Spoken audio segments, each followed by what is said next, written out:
What's going on, guys? My name is Pwned, and I kind of felt like revisiting Titanfall a little bit. There are going to be more videos in the future of this to extend its life, the beta gameplays and stuff like this, every few days or so to hold us over. And I felt that now that the beta is gone, it has given us kind of like a time to reflect and think about what we thought about the game. I mean, there are things you're not going to know about a game or how you feel about it until you're actually not able to play it. And I think that's a valuable tool to take away from any beta. For example, right now I'm not freaking out like, oh my god, I can't wait, there's 28 days until it gets here or something like that. I'm going to feel really awkward if that's exactly how many days there is, but you know what I mean? It's one of those things that, like, I don't feel like I needed the game. I don't think it made that big of an impact on me. I do love the game. It didn't live up to my expectations, and that's no fault of the games itself. That's my fault. It's because I wanted it to save me from the world. I wanted it to change FPS as we see it right now.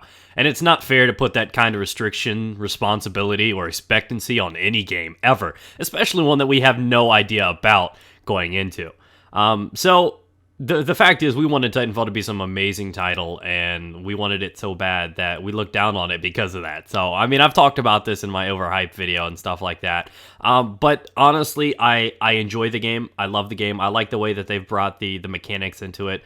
I think they've done a pretty decent-ish job at balancing, I guess, Titans versus players. And this is just only a fraction of what we've seen so far about the game. When it comes down to it, when actual possibilities permit us to, I truly think that the game is going to be even more different when the full title's out. Remember, we've only had a taste of what we have. There's going to be tons more weapons, tons more, attributes and different things that you can do to your player and character and ordinances, and we've only got like a taste of what's happening, and there's still so much more to come.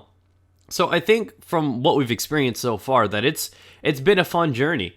So this video, I wanted to kind of give you guys a few tips of things that I noticed to take into your journey when it is actually time. And I don't know.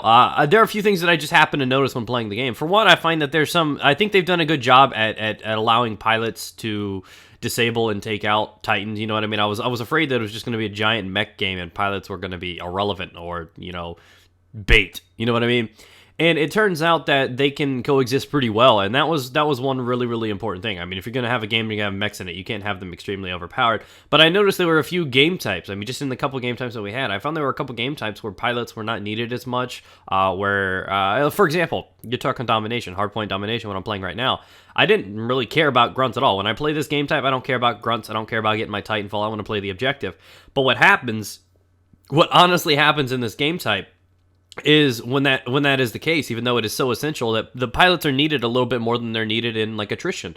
And the reason for being is because you need them to collect and capture the game points. I think in both maps, only one of the objectives out of the three can even be captured by Titans, and I think that's the C objective on both. So the way it looks is the pilots have a little bit more of a value between it. But on top of that, that also means they have to be out of the Titans a little bit more. So you know what I mean? That kind of takes a toll a little bit. What I did notice is when you're playing on some of the larger maps, or when you're in the larger map that we had, or you're playing attrition, I find that the Titans are a little bit more annoying. The more that I played the game, the more it kind of bothered me a little bit here and there, because I always felt like I got in these situations where the entire enemy team has 6 Titans up at all time, and no matter what I did and no matter where I went, I just, on the larger map, there was no way for me to get close enough to rodeo them.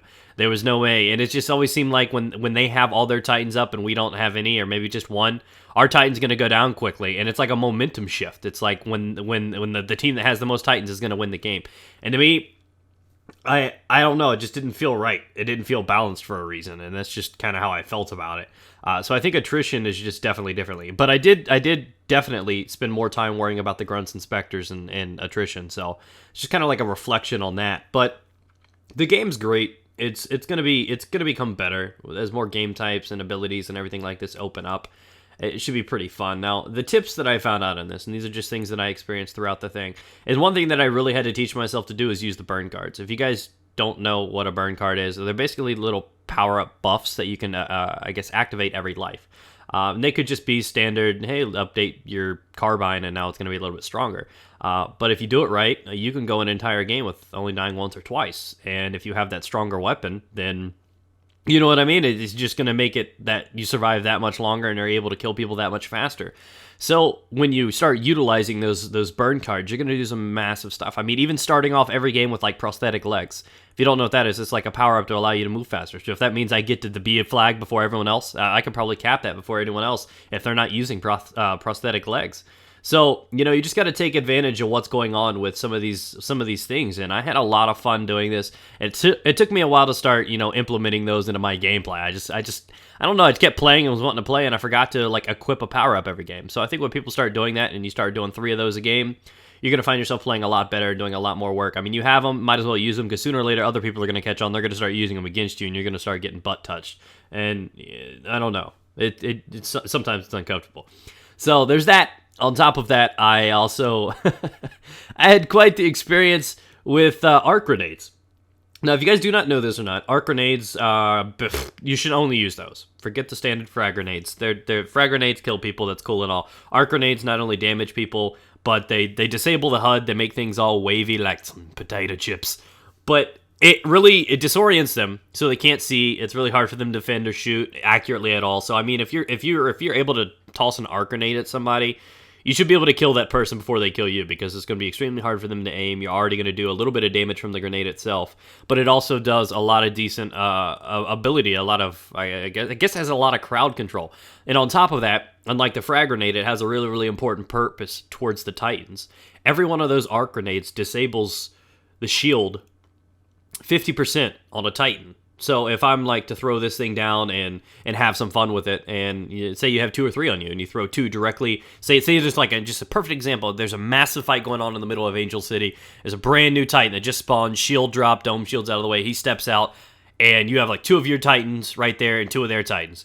What you do? You hit the arc grenades, you disable their shields instantly. Your team's still working with shields. They're not.